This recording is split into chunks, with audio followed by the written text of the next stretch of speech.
트로트의 황제, 3만 관중의 별. 사람들은 저를 그렇게 부릅니다. 하지만 무대가 끝나고 조명이 꺼지면 저는 여전히 23년 전 놀이공원에 버려진 5살 꼬마일 뿐입니다. 어머니라 믿고 안겼던 품은 돈으로 매수된 연기였습니다. 세상은 저를 페류나라 손가락질하고 라이벌은 제 모든 것을 짓밟았습니다. 유전자 불일치. 제 인생은 그렇게 끝나는 줄 알았습니다. 하지만 낡은 티셔츠 안쪽 주머니에서 23년을 기다린 진짜 진실이 나왔습니다. 오늘 제 마지막 무대에서 그 증거를 보여드리겠습니다. 들리시나요? 별을 부르는 저의 노래가. 구독과 좋아요 눌러주시면 사연이 시작됩니다. 귀가 먹먹합니다. 방금 전까지 제 고막을 때리던 3만 명의 함성이 썰물처럼 빠져나간 자리에 날카로운 이명만이 남아돕니다. 화려한 조명이 꺼진 대기실.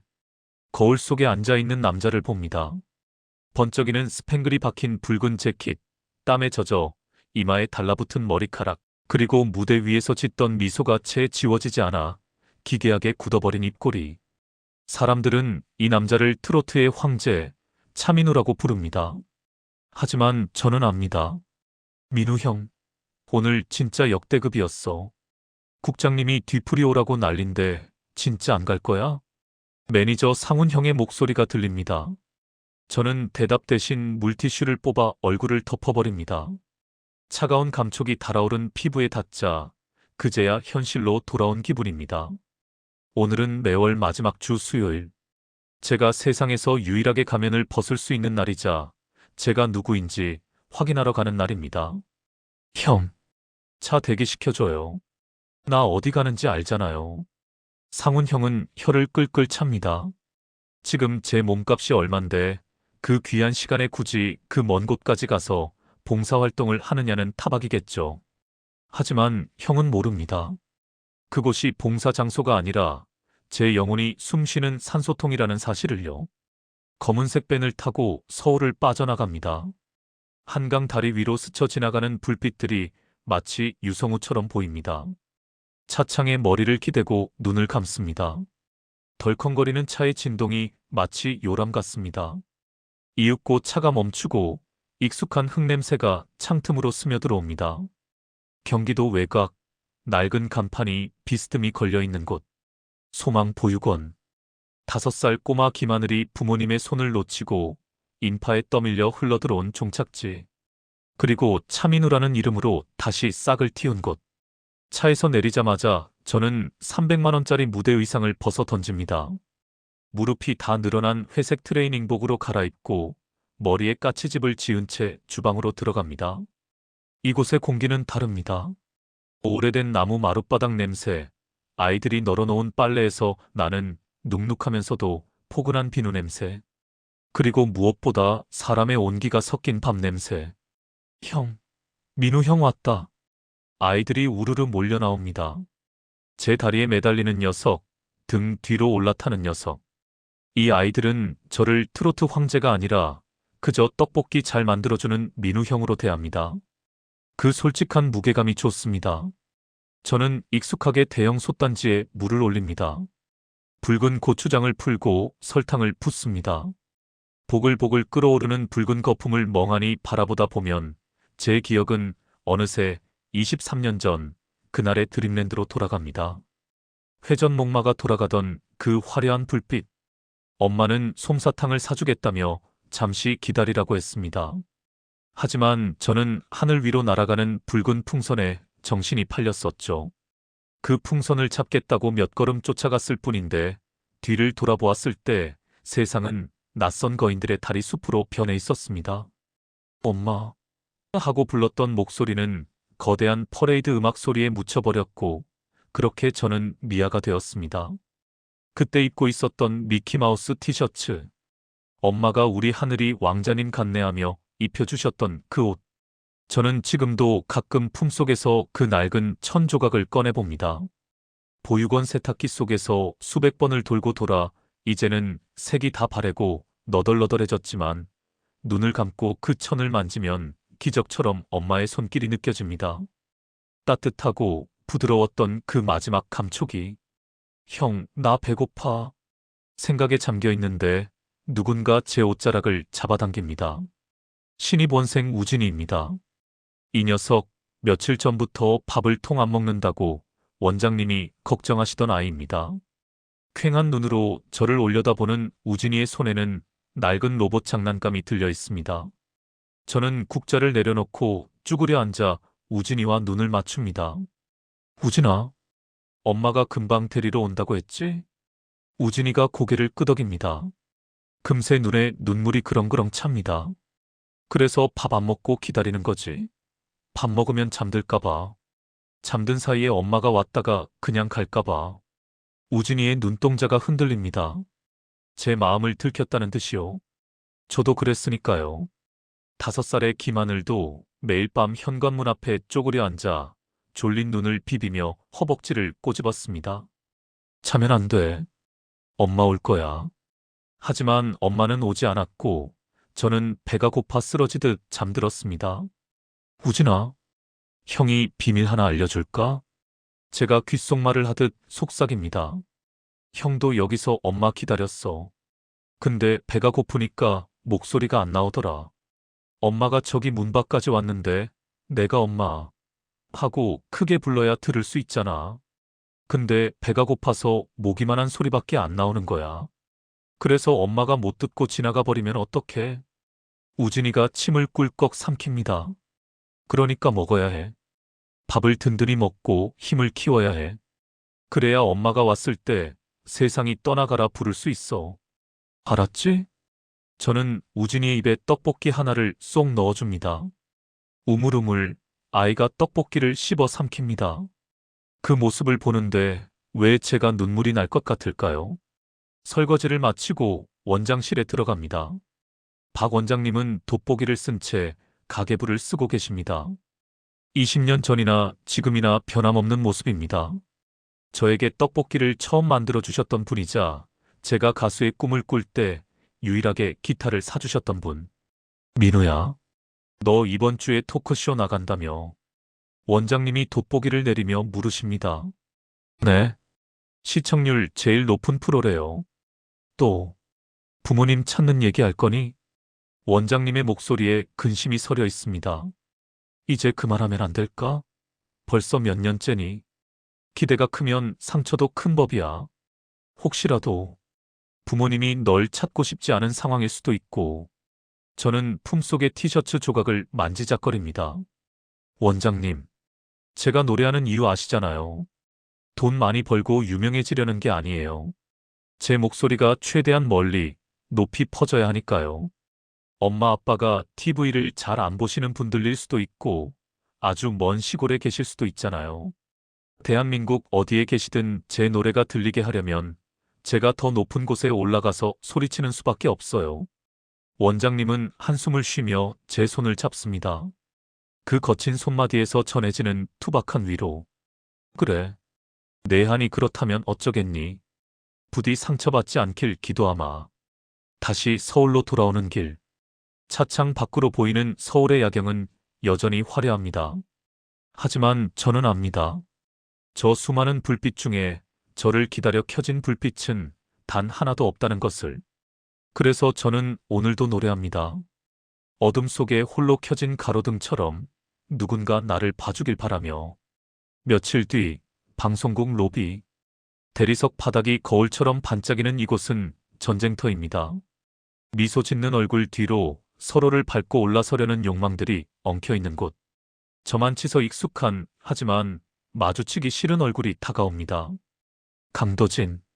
국내 1위 엔터테인먼트사 회장의 아들이자 저와 함께 데뷔한 트로트 가수.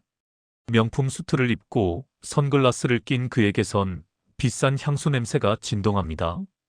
그 냄새는 마치 너와 나는 급이 다르다고 말하는 것 같습니다. 어이, 차민우. 오랜만이다. 도진이 껌을 짝짝 씹으며 제 앞을 가로막습니다. 스태프들이 힐끔거리지만 아무도 감히 도진을 말리지 못합니다. 안녕하세요. 짧게 목례하고 지나치려는데 도진의 손이 제 어깨를 꽉 잡습니다. 악력에 힘이 실려 있습니다.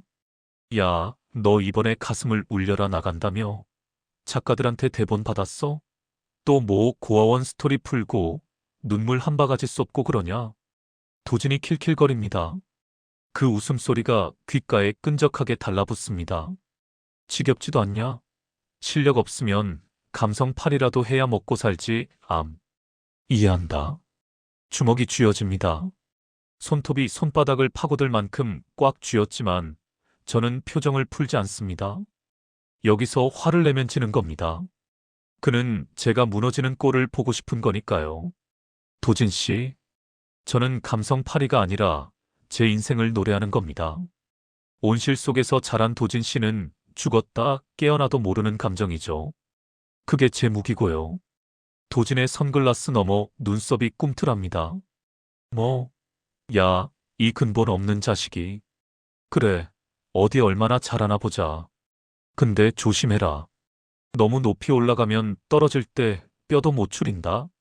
그가 제 어깨를 툭 치고 지나갑니다. 그의 뒷모습을 보는데 등골이 서늘해집니다. 단순한 시비가 아니라 뭔가 불길한 예감이 스칩니다. 마치 맹수가 먹잇감을 앞에 두고 입맛을 다시는 듯한 섬뜩함. 하지만 저는 그때 알지 못했습니다. 그가 준비한 덫이 얼마나 치밀하고 잔인한 것인지를요. 녹화가 시작되었습니다. 수많은 카메라의 붉은 불빛이 저를 겨눕니다. 마치 저격수의 레이저 포인트 같습니다. MC가 짐짓 슬픈 표정으로 묻습니다. 차민우 씨 매번 방송에서 부모님을 찾고 계신데 오늘 이 자리를 빌려 23년 전 헤어진 부모님께 한마디 하신다면요? 스튜디오에 정적이 흐릅니다. 저는 심호흡을 하고 카메라 렌즈를 응시합니다. 저 렌즈 너머 어딘가에 늙어버린 엄마와 아빠가 밥을 먹다가 고개를 들고 이 화면을 보고 있을 거라는 상상을 합니다. 엄마, 아빠, 저 하늘이에요. 5살 때 드림랜드 회전 목마 앞에서 제가 풍선 쫓아가다가 손 놓쳤잖아요. 기억하세요? 나쁜 길로 안 빠지고 잘 컸어요. 밥도 잘 먹고 씩씩하게 자랐어요. 이제 제가 돈도 많이 벌어서 효도할 수 있는데 왜 아직도 안 나타나세요? 저 너무 많이 기다렸어요. 더 늦기 전에 제발 저 좀 찾아주세요. 제 목소리가 떨립니다. 연기가 아닙니다. 가슴 깊은 곳, 딱딱하게 굳어있던 응어리가 목구멍을 타고 올라와 터지는 소리입니다. 방청석 곳곳에서 훌쩍이는 소리가 들립니다. 방송이 나간 직후 반응은 폭발적이었습니다. 차민우 눈물, 차민우 부모님이 실시간 검색어를 장악했죠. 온 국민이 저를 응원해주는 것 같았습니다. 드디어, 정말 드디어 만날 수 있을 것 같다는 희망이 보였습니다. 그리고 3일 뒤, 소속사 대표님이 상기된 얼굴로 저를 불렀습니다. 민우야, 기적이다, 기적. 내 부모님이라고 주장하는 분들이 나타났어. 그 말을 듣는 순간 심장이 쿵하고 바닥으로 떨어지는 것 같았습니다. 다리가 후들거려 제대로 서 있을 수가 없었습니다. 대표님의 손에 이끌려 들어간 회의실. 그곳엔 초라한 점퍼를 입은 중년의 남자와 파마머리가 헝클어진 여자가 앉아 있었습니다. 저를 보자마자 여자가 자리에서 벌떡 일어나 달려왔습니다. 아이고, 내 새끼. 하늘아, 엄마야, 엄마가 왔어. 와락, 저를 껴안는 품. 순간 숨이 턱 막혔습니다. 그런데 이상합니다. 기대했던 포근함이 아닙니다. 낯선 화장품 냄새, 그리고 묘하게 거친 이물감. 저는 저도 모르게 몸을 뻣뻣하게 굳혔습니다. 이게 엄마 냄새라고? 제 머릿속에 남아있는 엄마의 향기는 이게 아니었는데 20년이 지나서 변해버린 걸까요? 아니면 제 기억이 왜곡된 걸까요? 남자가 눈물을 훔치며 다가옵니다. 미안하다 하늘아. 그날 아빠가 빚쟁이들 피하느라 정신이 없어서 널 놓쳤어. 우리가 널 찾으려고 전국을 다 뒤졌는데. 빚쟁이, 드림랜드. 그럴싸한 이야기입니다. 하지만 마음 한구석에서 경보음이 울립니다. 아니야, 뭔가 이상해. 제가 주춤거리며 뒷걸음질 치자 여자가 제 눈을 똑바로 바라보며 말합니다. 결정적인 한마디를. 너 의심하는구나. 하긴 20년이 넘었으니. 하늘아, 너 그날 미키마우스 그려진 티셔츠 입고 있었지? 그리고 너 오른쪽 엉덩이에 손톱만 한 파란 몽고 반점 아직도 있지? 순간 머리를 망치로 얻어맞은 듯 멍해졌습니다. 미키마우스 티셔츠야 방송에서 몇 번 말했지만 엉덩이의 몽고 반점은 그건 저와 보육원 선생님들 말고는 아무도 모르는 제 몸의 은밀한 비밀입니다. 성인이 된 이후로는 그 누구에게도 보여준 적 없는 점입니다. 부모님이 아니라면 절대 알 수 없는 사실. 의심의 둑이 순식간에 무너졌습니다. 제 안의 방어 기제가 해제되자 참아왔던 설움이 댐 터지듯 쏟아졌습니다. 엄마, 진짜 엄마예요? 저는 그 자리에 무릎을 꿇고 통곡했습니다. 여자가 저를 부둥켜 안고 함께 옵니다. 남자가 제 등을 두드립니다. 그들의 손길에서 느껴지는 온기. 아, 이게 가족이구나. 나에게도 드디어 부모가 생겼구나. 저는 그 온기에 취해 그들의 눈빛 속에 숨겨진 탐욕을 읽어내지 못했습니다. 마치 거미줄에 걸린 나비처럼 저는 스스로 그들의 품으로 파고들었습니다. 그날 밤 저는 그분들을 최고급 호텔로 모셨습니다. 엄마, 아빠, 이제 고생 끝이에요. 제가 다 해드릴게요. 집도 사드리고 차도 사드리고 그동안 못한 효도 다 할게요. 제 말에 아버지가 묘한 미소를 지으며 술잔을 비웁니다. 그래, 우리 아들. 성공했구나. 이제 우리 팔자도 피는구나. 그 말이 조금 거슬렸지만 저는 애써 무시했습니다. 가난에 지쳐서 그런 거겠지. 이제 내가 채워드리면 되니까. 하지만 행복은 달콤한 독이 든 성배였습니다. 저는 그것을 단숨에 들이켰고 독은 천천히 제 혈관을 타고 퍼지기 시작했습니다. 며칠 후 도진이가 제 대기실 문을 팍 차고 들어왔습니다. 그의 얼굴엔 숨길 수 없는 희열이 가득했습니다. 야, 차민우. 효자 났네, 효자 났어. 근데 어쩌냐? 내가 모시는 그분들. 진짜 내 부모 맞을까? 무슨 소리야? 나가. 아니, 내가 재밌는 걸 봐서 말이지. 너 유전자 검사는 했냐? 안 했지? 감성 파리에 취해서 이성적인 판단이 안 되지. 도진이 핸드폰을 제 눈앞에 들이밀었습니다. 화면 속에는 제가 부모님이라고 믿고 있는 두 사람이 어느 허름한 술집에서 누군가와 돈다발을 주고받으며 웃고 있는 사진이 있었습니다. 그리고 그 맞은편에 앉아있는 남자의 뒷모습. 익숙합니다. 저 넓은 어깨, 비싼 수트핏. 지금 제 앞에 서 있는 강도진, 바로 그였습니다. 이게 뭐야? 제 목소리가 떨립니다. 도진이 제 귀에 대고 악마처럼 속삭입니다. 놀랐어? 연기 잘하지? 내가 섭외한 배우들이거든. 대학로 바닥에서 연기 좀 한다는 사람들인데 빚이 좀 많더라고. 내가 가진 그 엉덩이 점정보? 그거 알아내느라 내가 보육원 선생한테 쓴 돈이 얼마인 줄 아냐? 세상이 빙글 돕니다. 속이 메스껍습니다. 내가 엄마라고 부르며 안겼던 품이 돈으로 매수된 가짜였다고? 나의 가장 아픈 비밀이 놈들의 거래 수단이었다고? 도진이 낄낄거리며 웃습니다. 이제 쇼는 끝났어, 차민웅. 넌 이제 전 국민을 상대로 사기친 페류나가 되는 거야. 기대해라, 내일 아침 신문. 저는 바닥에 주저앉았습니다. 화려했던 별이 시궁창으로 곤두박질치는 순간이었습니다. 다음 날 아침 세상은 예고된 대로 뒤집어졌습니다. 아니, 도진의 각본대로 완벽하게 연출되었습니다. 눈을 뜨자마자 확인한 스마트폰 화면은 온통 붉은색 활자로 도배되어 있었습니다. 속보 트로트 스타 차민우, 대국민 사기극. 가짜 부모 고용에 후원금 횡령 의혹. 단독 차민우의 두 얼굴, 감성팔이 위해 배우 섭외했다 충격 증언. 손이 떨려 액정을 터치조차 할 수 없었습니다. 어제까지만 해도 저를 국민 효자, 눈물의 아이콘이라 부르며 치켜세우던 언론들이 하룻밤 사이에 저를 세상 둘도 없는 페르나로 난도질하고 있었습니다.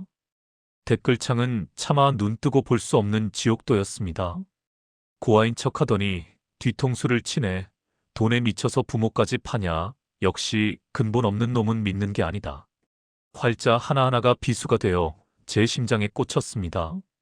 소속사 사무실은 아수라장이었습니다. 전화벨 소리가 끊이지 않고 울려댔지만 아무도 수화기를 들지 않았습니다. 광고주들은 위약금을 내놓으라며 내용 증명을 보내왔고 예정되어 있던 전국 투어 콘서트는 전면 취소되었습니다. 대표님은 머리를 감싸 쥐고 한숨만 내쉬었습니다. 민우야, 어떻게 된 거야? 내가 시킨 거 맞아? 아니라고 말 좀 해봐. 아닙니다. 제가 안 시켰어요. 저는 정말 진짜인 줄 알았단 말이에요. 제 절규는 공허한 메아리가 되어 벽에 부딪혔습니다. 그때 사무실 TV 뉴스 화면에 익숙한 얼굴이 등장했습니다. 제가 어머니라고 불렀던 그 여자였습니다. 모자이크 처리도 되지 않은 채 기자들 앞에 선 그녀는 또다시 눈물을 흘리고 있었습니다. 하지만 이번 눈물은 저를 안아주던 때와는 달랐습니다. 저를 죽이는 눈물이었습니다. 가짜모 인터뷰 흑흑. 저희가 죽을 죄를 졌습니다. 차민우 씨가 시키는 대로 안 하면 가만두지 않겠다고 협박했어요. 저희는 빚 때문에 돈을 준다기에 어쩔 수 없이 연기를 했습니다. 기가 막혀 말도 나오지 않았습니다. 강도진. 그가 저 배우들에게 얼마를 쥐어줬기에 저토록 뻔뻔하게 거짓말을 할 수 있는 걸까요? 연기력이 뛰어난 배우들을 섭외했다고 했었죠. 그녀의 떨리는 목소리, 겁에 질린 눈동자는 완벽한 피해자의 모습이었습니다. 대중은 그녀의 연기에 속아 가해자인 저에게 더 큰 돌을 던졌습니다. 거짓말이야. 다 거짓말이야. 저는 바닥에 주저앉았습니다. 책상 위에 놓인 하얀 봉투가 눈에 들어왔습니다. 어제 의뢰했던 유전자 검사 결과지였습니다. 떨리는 손으로 봉투를 뜯었습니다. 붉은색 고딕체로 선명하게 찍힌 세 글자. 불일치. 이미 알고 있었지만 눈으로 확인하는 순간 마지막 남은 희망의 끈이 툭 하고 끊어지는 소리가 들렸습니다. 그날 이후 저는 집 밖으로 나갈 수 없었습니다. 집 앞에는 기자들이 진을 치고 있었고 창문 틈으로 카메라 렌즈들이 번뜩였습니다. 커튼을 치고 어둠 속에 웅크려 앉아 저는 스스로를 갉아먹기 시작했습니다. 내가 바보였어. 사람을 너무 쉽게 믿었어. 엉덩이의 점. 그래, 보육원 샤워실 청소하던 아줌마가 도진이 끈아풀이었을 수도 있어. 왜 진작 의심하지 못했을까? 자책은 곧 혐오로 바뀌었습니다. 화려한 조명 아래서 노래하던 차민우는 죽었습니다. 지금 이 어둠 속에 있는 건 23년 전 놀이공원에서 버려진 아무도 원하지 않는 김하늘이라는 껍데기뿐이었습니다. 사흘째 되던 날 밤 비가 쏟아졌습니다. 기자들이 비를 피해 잠시 자리를 비운 사이 저는 모자를 깊게 눌러쓰고 도망치듯 집을 빠져나왔습니다. 목적지는 없었습니다. 그저 숨이 막혀서 이대로 있다간 정말 숨이 끊어질 것 같아서 걷고 또 걸었습니다. 정신을 차려보니 한강 둔치였습니다.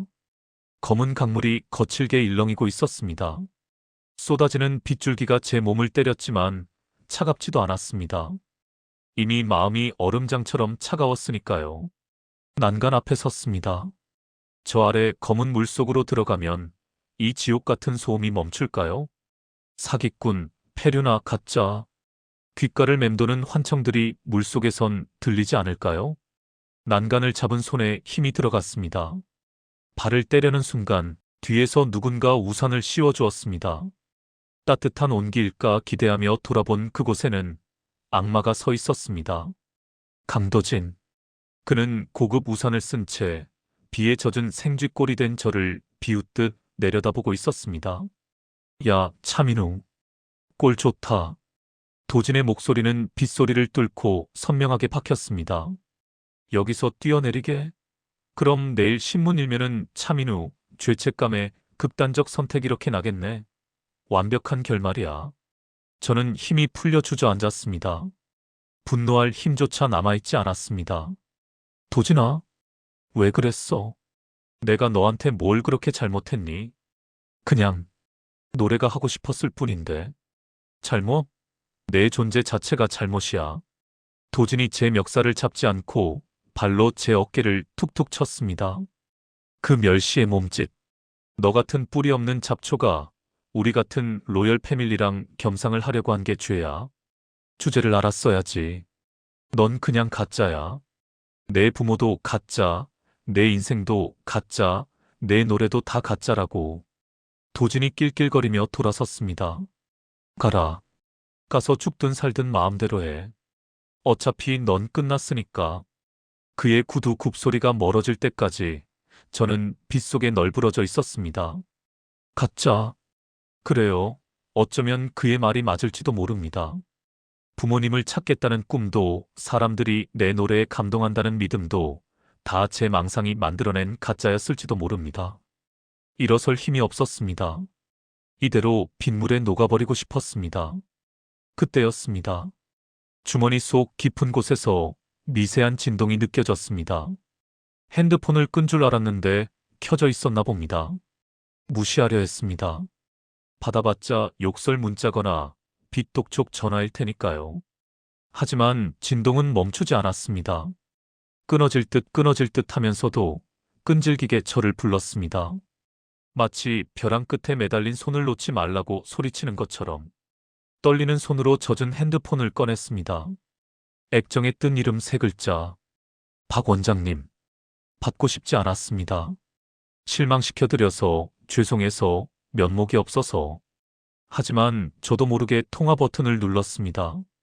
이 세상에 나를 걱정해주는 단 한 사람이 남았다면 그건 원장님일 테니까요. 여보세요. 제 목소리는 갈라져서 쇳소리가 났습니다. 수화기 너머에서 원장님의 다급한 고함이 터져나왔습니다. 민우야, 너 어디야? 나쁜 생각하고 있는 거 아니지? 대답해. 원장님, 저 이제 끝났어요. 다 포기하고 싶어요. 너무 힘들어요. 입 닥쳐. 포기는 무슨 포기야? 당장 튀어와. 찾았어. 뭘 찾아요? 증거. 내가 진짜라는 증거. 내가 찾았다고. 증거라니요. 이미 가짜 부모들이 자백까지 한마당에 무슨 증거가 있단 말입니까? 하지만 원장님의 목소리는 떨리고 있었습니다. 절박함이 아니라 어떤 확신에 찬 전율이 느껴졌습니다. 그 미키마우스 티셔츠. 내가 창고 정리하다가 다시 봤는데 안쪽 주머니가 있었어. 그 속에 사진이 있었다고. 20년 넘게 그 속에 숨어 있었어. 순간 머릿속에서 번개가 치는 것 같았습니다. 티셔츠 안쪽 주머니. 엄마가 비상금이나 미아 방지 목걸이를 넣어두라고 꿰매주셨던 작은 주머니. 왜 그걸 잊고 있었을까요? 꺼져가던 심장의 불씨가 다시 타오르기 시작했습니다. 민우야, 제발.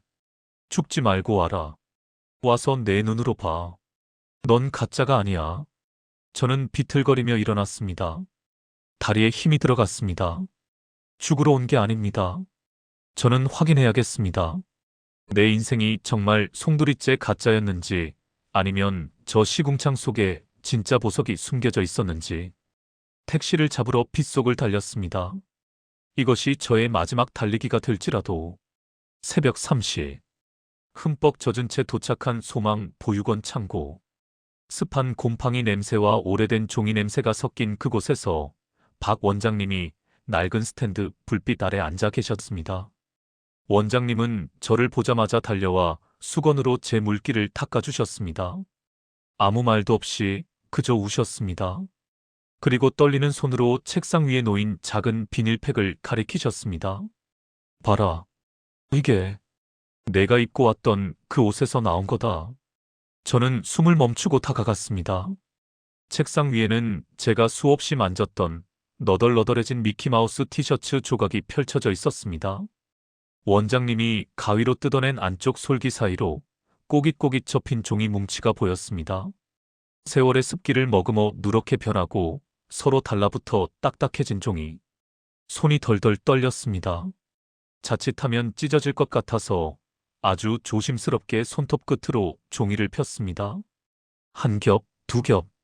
접힌 종이가 펴질 때마다 제 심장 박동 소리가 고막을 때렸습니다. 마침내 완전히 펴진 종이. 그것은 흑백 스티커 사진이었습니다. 손톱만한 크기, 빛이 발에 흐릿해진 화질. 하지만 저는 알아볼 수 있었습니다. 젊은 남자와 여자, 촌스러운 파마 머리를 한 엄마와 뿔테 안경을 쓴 아빠, 그리고 그 사이에 끼어 앞니가 빠진 채 해맑게 V비를 그리고 있는 꼬마. 김하늘. 접니다. 가짜 부모들이 보여줬던 조잡한 합성 사진과는 비교도 안 되는 진짜 기억의 파편. 사진 뒷면에는 물에 번진 파란색 잉크 자국이 남아 있었습니다. 사랑하는 우리 아들 하늘이의 5번째 생일을 축하하며. 드림랜드에서. 입에서 탄식이 새어나왔습니다. 기억이 났습니다. 이 사진을 찍던 순간이. 회전 목마를 타기 전 아빠가 우리 가족 사진 한번 찍자며 저를 번쩍 안아 올렸던 그 순간의 공기, 엄마의 웃음소리, 좁은 사진 부스 안에 따뜻했던 온기. 모든 것이 파노라마처럼 스쳐 지나갔습니다. 저는 사진을 가슴에 품고 바닥에 엎드려 오열했습니다. 진짜였어. 내 기억은 가짜가 아니었어. 엄마 아빠가 나를 사랑했던 건 진짜였어. 원장님이 제 등 뒤에서 저를 꼭 안아주셨습니다. 그래, 민우야. 넌 버려진 아이가 아니야. 잃어버린 아이였을 뿐이야. 사랑받았던 아이야. 한참을 울고 나니 이상하게도 마음이 차분해졌습니다. 눈물과 함께 두려움도 억울함도 다 빠져나간 것 같았습니다. 남은 건 단 하나. 이 사진을, 이 진실을 세상에 보여줘야 한다는 사명감뿐이었습니다. 그리고 어딘가에 있을 나를 잃어버리고 평생을 죄책감 속에 살았을 진짜 부모님께 이 사진을 보여드려야 한다는 간절함. 다음 날 아침 저는 매니저 형에게 전화를 걸었습니다. 형, 기자회견 취소해요. 뭐? 민우야, 지금 상황에서 숨으면 더 욕먹어. 가서 무릎 꿇고 빌어야. 아니요. 빌지 않아요. 대신 공연장을 잡아줘요. 공연장? 너 미쳤어? 누가 지금 내 노래를 들으러 와? 상관없어요. 제가 처음 노래 시작했던 곳. 대학로 소극장, 거기면 돼요. 위약금 내고 남은 돈 다 털어서라도 빌려요. 무료 공연으로 열 거니까. 형은 미쳤다고 길길이 날뛰었지만 제 목소리에 담긴 서슬 퍼런 결기에 결국 알겠다고 했습니다. 저는 SNS에 짧은 글을 올렸습니다. 가수 차민우입니다. 할 말이 있습니다. 내일 저녁 7시 대학로 소극장에서 마지막 무대를 갖습니다. 무료 입장입니다. 오셔서 욕을 하셔도 좋고 돌을 던지셔도 좋습니다. 단 한 곡만 부르게 해주십시오. 반응은 냉담했습니다. 마지막 발악을 하네. 또 무슨 쇼를 하려고라는 조롱이 쏟아졌습니다. 하지만 저는 흔들리지 않았습니다. 이 무대는 대중을 위한 쇼가 아닙니다. 이건 제 23년의 기다림의 마침표를 찍는 의식이자 강도진과 세상이 덮어 씌운 가짜라는 오명을 벗어던지고 진짜 김하늘로 다시 태어나는 부활의 노래가 될 것입니다. 결전의 날. 소극장 대기실. 스스로 가위를 들고 헝클어진 머리를 잘랐습니다. 화려한 무대 의상 대신 깨끗한 흰 셔츠와 청바지를 입었습니다. 거울 속에 저는 더 이상 광대가 아니었습니다. 눈빛이 살아있는 남자, 부모를 찾는 아들. 김하늘이 그곳에 있었습니다. 민우야. 사람들 꽉 찼어. 상훈 형이 겁에 질린 표정으로 들어왔습니다. 기자들도 다 왔고 안티팬들도 달걀 던지겠다고 벼르고 있어. 진짜 괜찮겠어?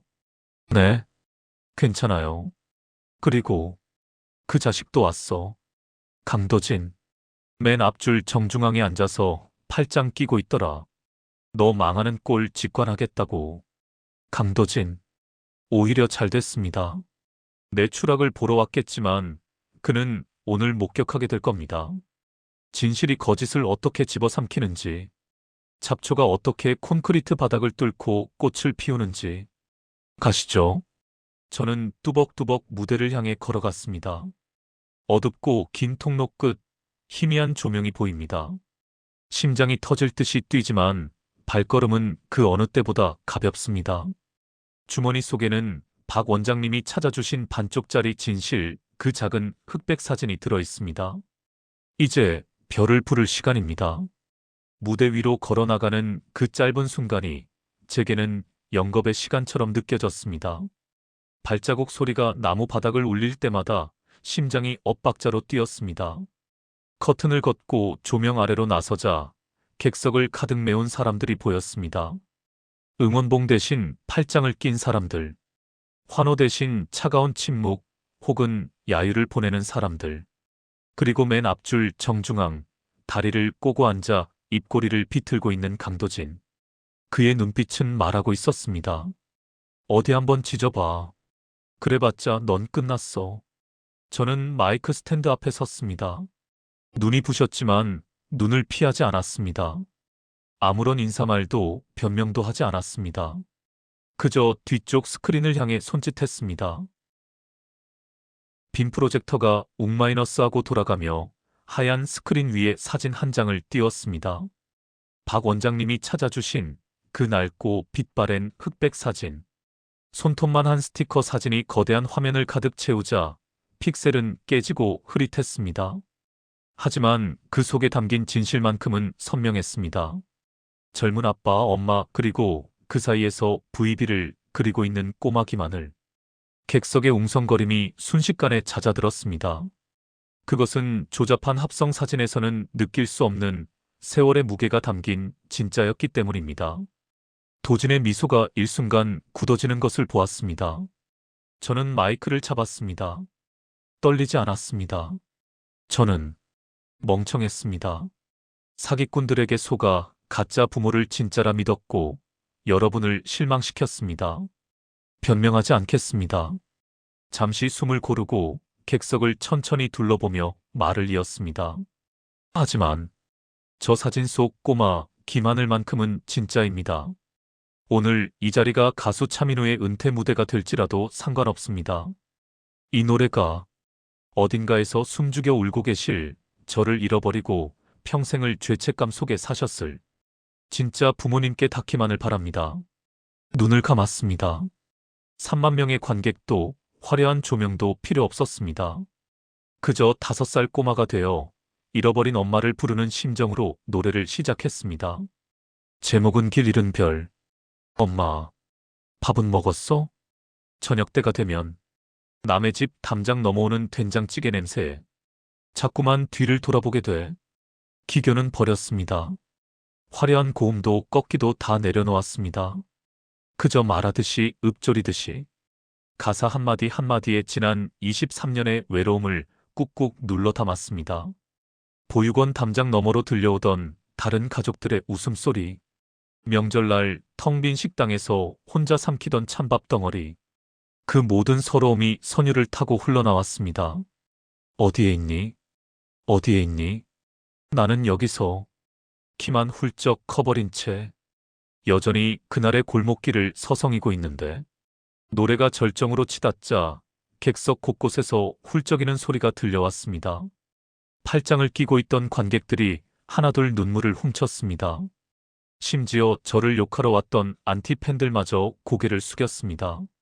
진심은 그 어떤 화려한 쇼보다 강하게 사람의 마음을 두드리는 법이니까요. 노래가 끝나고 잠시 찾아온 정적. 노래를 마친 저는 가쁜 숨을 몰아쉬었습니다. 눈물 범벅이 된 얼굴로 눈을 떴습니다. 강도진만이 유일하게 분노에 찬 표정으로 저를 노려보고 있었습니다. 그때였습니다. 비키시오. 네, 좀 지나갑시다. 소극장 뒤편이 소란스러워졌습니다. 진행 요원들이 막아서는 소리, 웅성거리는 소리. 저는 마이크를 쥔 채 그곳을 응시했습니다. 어두운 객석 뒤편에서 두 사람이 경호원들을 밀치고 통로로 뛰어들어왔습니다. 허름한 작업복 바지, 땀에 젖어 헝클어진 파마머리, 한쪽 신발은 어디서 벗겨졌는지 맨발인 아주머니. 그리고 그 뒤를 따르는 흑투성이 점퍼를 입은 아저씨. 그들은 마치 불길 속에 뛰어드는 사람처럼 무대를 향해 돌진했습니다. 강도진이 자리에서 벌떡 일어나 소리쳤습니다. 야, 차민우, 너 또 배우 섭외했냐? 지겹다 지겨워. 저 사람들한테는 또 얼마 줬어? 객석이 술렁였습니다. 저도 순간 겁이 났습니다. 또 가짜일까봐. 내가 또 속는 걸까봐. 하지만 아주머니는 무대 바로 앞까지 달려와 멈춰 섰습니다. 그리고 가쁜 숨을 몰아쉬며 품속에서 무언가를 꺼내 들었습니다. 손을 너무 심하게 떨어서 들고 있는 것이 무엇인지조차 잘 보이지 않았습니다. 아주머니가 쉰 목소리로, 아니, 짐승의 울음 같은 목소리로 외쳤습니다. 하늘아, 내 새끼, 하늘아. 아주머니가 내민 것은 낡은 지갑 속에 들어있던 사진이었습니다. 스크린 속 사진과 정확히 일치하는, 아니, 찢어진 반쪽이 맞춰져야 비로소 하나가 되는 나머지 반쪽 사진. 제 사진엔 아빠와 제가, 아주머니의 사진엔 엄마와 제가 있었습니다. 저는 무대 아래로 뛰어내렸습니다. 다리에 힘이 풀려 넘어질 뻔했습니다. 코앞에서 마주한 아주머니의 얼굴, 주름진 눈과 거친 피부. 하지만 그 눈동자는 저를 담고 있었습니다. 아주머니가 거칠고 투박한 손을 뻗어 제 귀 뒤를 더듬었습니다. 여기, 여기. 4살 때 내가 다림질하다가 데인 흉터. 머리카락 속에 숨겨진 이 흉터. 이거 내 새끼 맞네. 저조차 잊고 있었던 머리카락에 가려진 작은 화상 흉터. 그 순간 세상의 소음이 차단되었습니다. 아주머니에게서 낯선 화장품 냄새가 아닌 흙냄새와 마늘 냄새, 그리고 땀 냄새가 났습니다. 그 투박한 냄새가 제 코끝에 닿는 순간 23년 전 잃어버렸던 기억의 퍼즐이 탁 하고 맞춰졌습니다. 아, 엄마 냄새다. 이건 진짜다. 엄마. 오메, 내 새끼. 살아있었냐? 밥은 먹고 다녔냐? 엄마가 미안해. 너무 늦게 와서 미안해. 어머니가 그 자리에 주저앉아 통곡했습니다. 뒤따라온 아버지가 저와 어머니를 한꺼번에 끌어안았습니다. 아버지의 거친 손바닥이 제 등을 쓸어내렸습니다. 미안하다 하늘아. 아빠가 못나서 널 잃어버리고. 미안하다. 우리는 소극장 바닥에 엉겨붙어 짐승처럼 울었습니다. 마이크를 통해 우리의 울음소리가 날 것 그대로의 재회가 소극장에 생중계되었습니다. 관객들도 일어서서 함께 울었습니다. 그 누구도 이것이 연기라고 의심하지 않았습니다. 이 처절한 울음은 대본에 쓸 수 없는 것이었으니까요. 감동의 순간을 깬 것은 날카로운 사이렌 소리였습니다. 공연장 문이 열리고 제복 입은 경찰들이 들이닥쳤습니다. 그들은 곧장 맨 앞줄 멍하니 서 있는 강도진에게 향했습니다. 강도진 씨, 당신을 사기 교사, 협박, 그리고 업무 방해 혐의로 긴급 체포합니다. 뭐, 이거 안 나. 내가 누군지 알아? 우리 아빠한테 전화해. 도진이 발악했지만 경찰은 단호하게 수갑을 채웠습니다. 공범들이 이미 자백했습니다. 당신이 건넨 돈, 사주한 녹취록까지 다 확보했습니다. 변명은 서에서 하십시오.